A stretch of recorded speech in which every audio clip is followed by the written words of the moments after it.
പ്രിയമുള്ള സഹോദരന്മാരെ, സഹോദരിമാരെ, ഏവർക്കും ദൈവാനുഗ്രഹം എപ്പോഴും ഉണ്ടായിരിക്കട്ടെ. ബിസ്മില്ലാഹിർ റഹ്മാനിർ റഹീം. ദാലിക ബിഅന്നഹും ശാഖുല്ലാഹ വറസൂലഹു. അവർ അള്ളാഹുവോടും അവൻ്റെ ദൂതനോടും എതിർത്തു എന്നതിൻ്റെ ഫലമത്രത്. വല്ലവനും അള്ളാഹുവെയും അവൻ്റെ ദൂതനെയും എതിർക്കുന്ന പക്ഷം തീർച്ചയായും അള്ളാഹു കഠിനം ശിക്ഷിക്കുന്നവനാണ്. അപ്പോൾ അവർ അള്ളാഹുവിനോടും അവൻ്റെ ദൂതനോടും എതിർത്തതിൻ്റെ ഫലമായിട്ടാണ് അവരുടെ മനസ്സിൽ അള്ളാഹു ഭയം വിട്ടുകൊടുത്തതും പിന്നെ അവരുടെ കഴുത്തുകൾക്ക് മീതെ വെട്ടാനും വിരലുകളെല്ലാം ഞങ്ങൾ വെട്ടിക്കളയാനും പറയുന്നുണ്ട് മുസ്ലിങ്ങളോട്. അപ്പം ഈ ഒരു കഴുത്ത് വിട്ട അല്ലേ, ഇപ്പം യുദ്ധപ്രിയരാണെങ്കിലും കൂടിയിട്ട് അറബികൾ തന്നെയാണല്ലോ മുസ്ലിങ്ങൾ. ഖുറൈശികളിലുള്ള പേരുകളുണ്ട്, അല്ലാത്തവരും ഒക്കെ ഇസ്ലാം മതത്തിൽ വിശ്വസിച്ചിട്ടുണ്ട്. അപ്പം അവർ യുദ്ധങ്ങളൊക്കെ ചെയ്യുന്നതാണെങ്കിലും കൂട്ടി കഴുത്ത് വെട്ടുക, വിരൽ വെട്ടുക എന്നൊക്കെ പറയുമ്പോൾ അവർക്ക് അല്പം ഒരു പേടിയുണ്ട്. പക്ഷെ എന്നാലും അള്ളാഹു അവർക്ക് ധൈര്യം കൊടുത്തു. മാലാഖമാർ മൂലം ദൈവം ധൈര്യം കൊടുത്തു. അപ്പം ഇതൊക്കെ വെട്ടിയാലും ഇത് അനുഭവിക്കേണ്ടി വരുന്ന ശത്രുക്കളാണല്ലോ. ശത്രുക്കൾക്ക് ഗതി എന്താണ് വന്നത്? വിരൽ ഇല്ലെങ്കിൽ നമുക്ക് അവസ്ഥ എന്താണല്ലേ? നമ്മുടെ തള്ളവിരലിന് നഷ്ടപ്പെട്ടു പോയാൽ നമുക്കൊരു വസ്തു പിടിക്കാൻ കഴിയില്ല. നമ്മുടെ 4 വിരലിനും കൂടിയ പിടുത്തത്തിന് ശക്തി നൽകുന്ന തള്ളവിരലാണ്. പണ്ട് ദ്രോണാചാര്യർ പിന്നെ അശ്വത്ഥാമാവിൻ്റെയോ ആണെങ്കിലെ ഏതൊരു വ്യക്തിയുടെ തള്ളവിരൽ ചോദിച്ചു വാങ്ങുന്നുണ്ട് ഗുരുദക്ഷിണയായിട്ട്. കാരണം അമ്പ് പിടിക്കണമെങ്കിൽ തള്ളവിരൽ വേണം, തള്ളവിരലില്ലാതെ അമ്പ് പിടിക്കാൻ കഴിയില്ല. അങ്ങനെ അതോടുകൂടി അദ്ദേഹത്തിൻ്റെ അസ്ത്രവിദ്യ നഷ്ടപ്പെട്ടു പോയി. അപ്പോൾ തള്ളവിരലില്ലെങ്കിൽ നമുക്കൊന്നും നടക്കാം. അപ്പം മൊത്തം വിരൽ പോയ എന്തൊക്കെ അവസ്ഥ? ഓരോ വിരലും അതിൻ്റെതായ ഇതുണ്ട്. അപ്പം നമ്മുടെ ചെറുവിരലില്ലെങ്കിൽ തന്നെ നമുക്കൊരു കൈ വസ്തുവിൽ പിടിക്കാൻ കഴിയില്ല. അപ്പം നമുക്കൊരു കയ്യിൽ ഇപ്പോൾ അല്പം വെള്ളം കോരി പിടിക്കാനോ അല്ലെങ്കിൽ അല്പം മരിമണി കയ്യിലെടുത്ത് പിടിക്കാനോ മണ്ണ് പിടിക്കാനോ ഒന്നും ഈ ചെറുവിരലില്ലെങ്കിൽ നടക്കില്ല. കാരണം ചെറുവിരലാണ് മൂടി നിൽക്കുന്നത്. കയ്യിലുള്ള വസ്തുക്കൾ ഊർന്നു പോകാതെ പിടിക്കുന്ന ചെറുവിരലാണ്. അപ്പം അതില്ലെങ്കിൽ നമുക്കത് കഴിയില്ല. പിന്നെ ഒന്ന് മോതിര വിരൽ, നടുവിരൽ, ചൂണ്ടുവിരൽ ചൂണ്ടാനോ പിടിക്കാനോ ഒന്നും കഴിയില്ല. അപ്പോൾ ഈ 4 വിരലും 5 വിരലും പോയി കഴിഞ്ഞാൽ എന്തൊക്കെ അവസ്ഥ? ഒന്നും ചെയ്യാൻ കഴിയാത്ത അവസ്ഥയായിരിക്കും അല്ലേ? ഒരു കൈ ഉണ്ടാകും, കൈ കൊണ്ട് വെറുതെ അടിക്കാനേ പറ്റുള്ളൂ അല്ലേ? അതുപോലെ ശൗചം ചെയ്യാൻ കഴിയില്ല, പലവിധ പ്രശ്നങ്ങളുണ്ട്. അപ്പം ഇതൊക്കെ ഈ ഗതി അവർക്ക് വന്നത് എന്തുകൊണ്ടാണ്? അവർ അള്ളാഹുവിനോടും അവൻ്റെ ദൂതനോടും അള്ളാഹുവിൻ്റെ ദൂതനാണെന്നുള്ള എത്രയോ ദൃഷ്ടാന്തങ്ങളുണ്ട്. കാരണം പ്രവാചകൻ സത്യസന്ധനാണ്. മക്കയിലുള്ള എല്ലാ വ്യക്തികളും ആബാലവൃദ്ധജനങ്ങളും പ്രവാചകൻ ഇഷ്ടപ്പെടുന്നവരായിരുന്നു. സത്യം മാത്രം പാടുന്ന വ്യക്തിയായിരുന്നു. അമീൻ എന്ന് പേര് കേട്ട വ്യക്തിയാണ്. അപ്പം എങ്ങനെയുള്ള വ്യക്തി ഒരിക്കലും കളവ് പറയില്ല എന്ന് അല്പം ചിന്തിച്ചാൽ പോലെ. നേരത്തെ അന്നം തിന്നുന്നവർക്ക് ചിന്തിച്ചാൽ മനസ്സിലാവുമല്ലോ. സത്യസന്ധനായ പേര് കേട്ട ശത്രുക്കളെ വരെ സത്യസന്ധൻ എന്ന് വിളിക്കുന്ന വ്യക്തി കളവ് പറയില്ല. പിന്നെ ഒരുപാട് ദൃഷ്ടാന്തങ്ങളും കാട്ടിക്കൊടുത്തിട്ടുണ്ട്. ചന്ദനെ പുലർത്തിയിട്ടും മറ്റു പലതും.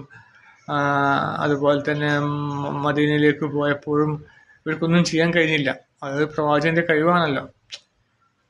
ഇത്രയ്ക്കും ലക്ഷക്കണക്കിന് രൂപയുടെ ഇനാം പ്രഖ്യാപിച്ചിട്ടും പ്രവാചകനെ പിടിക്കാൻ കഴിയാതെ പ്രവാചകൻ രക്ഷപ്പെട്ടു പോയത് പ്രവാചകൻ എന്ത് ദൈവിക കഴിവുള്ളത് കൊണ്ടാണല്ലോ. അതുപോലെ ചിന്തിക്കാൻ കഴിയാത്ത വെറും മരങ്ങോടന്മാരായി മാറിക്കഴിഞ്ഞാൽ പിന്നെ അവർക്ക് അള്ളാഹു ശിക്ഷിക്കുകയില്ലാണ്ട് വേറെന്താണ് നിവൃത്തി?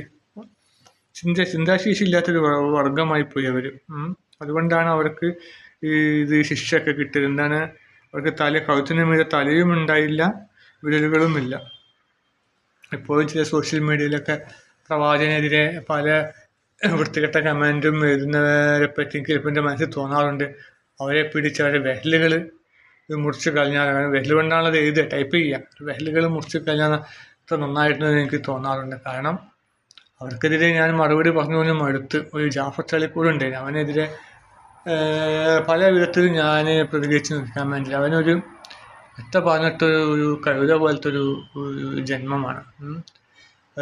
ഖുറാനിൽ പറയുന്നുണ്ടല്ലോ, നായകളെ പോലെയാണ്, വെറുതെ വിട്ടാലും നാവ് നീട്ടി കരച്ചുകൊണ്ടിരിക്കുക, അതിനെ ഉപദ്രവിച്ചാലും നാവ് നീട്ടി കരച്ചുകൊണ്ട്, അങ്ങനത്തെ ഒരു വർഗമാണ് അവന്. ചിലപ്പോൾ അവനെ തന്തക്കും തള്ളക്കും ദേഷ്യം പിടിച്ച് വിളിക്കും. എന്നിട്ട് അവനൊരു ചൂടും ഉണ്ടാവില്ല. പിന്നെ ഒഴിവാക്കി.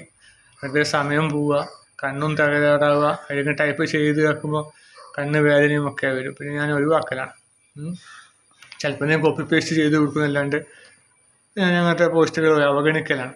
അപ്പം പറഞ്ഞു വരുന്നത് അങ്ങനെയുള്ളവരുടെ വിരൽ വെട്ടാൻ എനിക്ക് തോന്നാറുണ്ട്. അപ്പം അതുകൊണ്ടാണ് അള്ളാഹു അവരുടെ വിരൽ വെട്ടുക. കാരണം അത്രക്കും ദ്രോഹങ്ങൾ പ്രവാചകനെതിരെ ചെയ്തിട്ടുണ്ട്. കാരണം പ്രവാചകനെ കൊല്ലാൻ വേണ്ടിയിട്ടാണ്, പ്രവാചകനെ പരിപൂർണമായി നാട് കടത്താൻ വേണ്ടിയിട്ടാണ് അവർ കച്ചവടം ചെയ്യുന്നത്.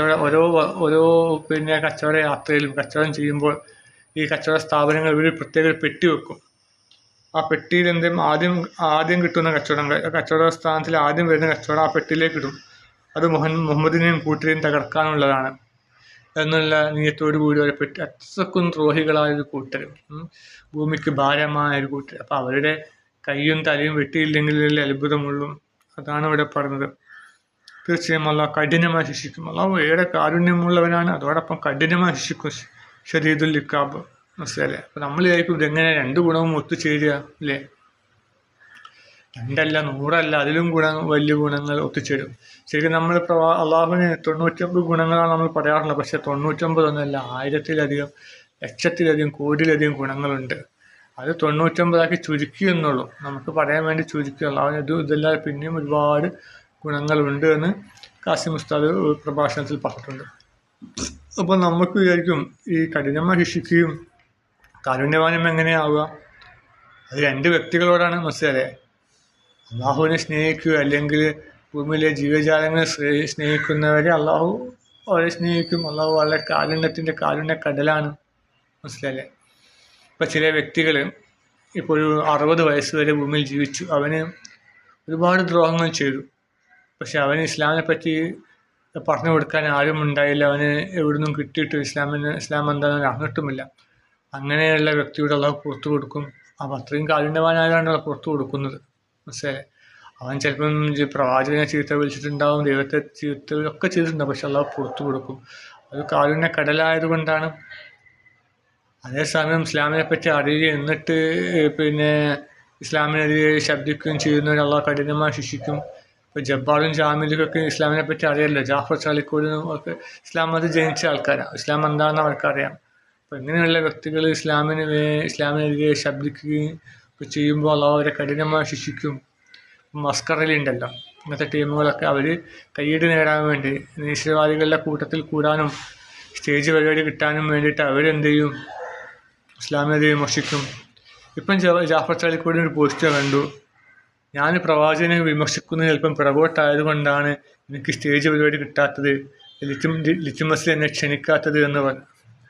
അപ്പോൾ എൻ്റെ അഭിപ്രായത്തിൽ ഏറ്റവും കൂടുതൽ പ്രവാചകനെ വിമർശിക്കുന്നത് ഈ ജാഫർ ചാലിക്കോടാണ്.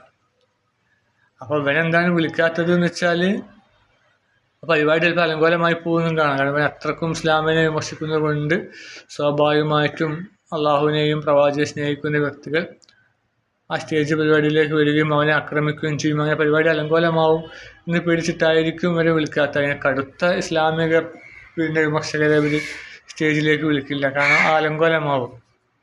ഇവരിപ്പം ഈ നിരീശ്വരവാദികൾ എല്ലാ മാസവും വലിയ വലിയ പരിപാടി നടത്തുന്നുണ്ട്. കാരണം എന്താണ്? ഇവർക്ക് ആൾ കൂടിയാണ്. ഒരുപാട് മുസ്ലിങ്ങളും മുജാഹിദിൽപ്പെട്ടവരും എല്ലാവരും ഒക്കെ നിരീശ്വരവാദത്തിലേക്ക് പോവുകയാണ്. കാരണം ഇസ്ലാമിൻ്റെ ഓരോ ഇസ്ലാമിൻ്റെ ചിട്ടവട്ടങ്ങൾ സഹിക്കാൻ കഴിയാത്തത് കൊണ്ടാണ്.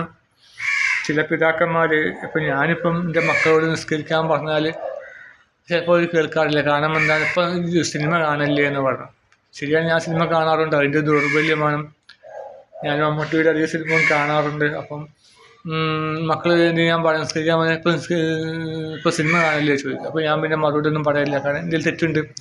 അതുപോലെ തന്നെ മാതാപിതാക്കൾ വരുന്ന തെറ്റുകൾ മൂലം കുട്ടികൾ എന്ത് ചെയ്യും? ഇസ്ലാമിനെ വെറുക്കാൻ തുടങ്ങും. ഇതിൻ്റെ അളിയൻ ഇസ്ലാമിനെ വെറുക്കാൻ കാരണം എന്തെന്ന് വെച്ചാൽ പിതാവ് ഭയങ്കര പ്രസ്ഥാന പ്രവർത്തകനും ജമാഅത്ത് ഇസ്ലാമി പ്രവർത്തകനും അങ്ങനെ പ്രസ്ഥാന പ്രവർത്തകരിൽ നിന്ന് എന്തോ ചില മോശം വർത്തമാനങ്ങൾ ഉണ്ടാവുകയൊക്കെ ചെയ്തു. അദ്ദേഹത്തിന് ഹൈന്ദവ സുഹൃത്തുക്കളാണ് കൂടുതൽ ഉണ്ടായിരുന്നത്. അങ്ങനെ ഒരിക്കൽ ഹൈന്ദവ സുഹൃത്തുക്കളെ കൂടെ ഇരിക്കുമ്പോൾ ഇവർ പറഞ്ഞുണ്ടാക്കി, ഈ പ്രസ്ഥാന പ്രവർത്തകർ പറഞ്ഞുണ്ടാക്കി അവൻ കള്ള് കുടിച്ച് അവരെ കൂടെ ഇരിക്കുകയാണെന്നൊക്കെ പറഞ്ഞുണ്ടാക്കി. അതിൻ്റെ ഫലമായിട്ടാണ് അദ്ദേഹം നിസ്കരിക്കാൻ പറയുന്നുണ്ട്. അതൊക്കെ ഒരു ഇതാണ് ബഗാഹീരത്ത്, ഓരോ ഒഴിവ്. അല്ലാണ്ട് എന്നെയൊക്കെ ഒരുപാട് പേര് വിമർശിച്ചിട്ടുണ്ട്. എൻ്റെ അമ്മേനൊക്കെ ഒരുപാട് പിന്നെ ഒരു അമ്മോന് യുക്തിവാദിയാണ്.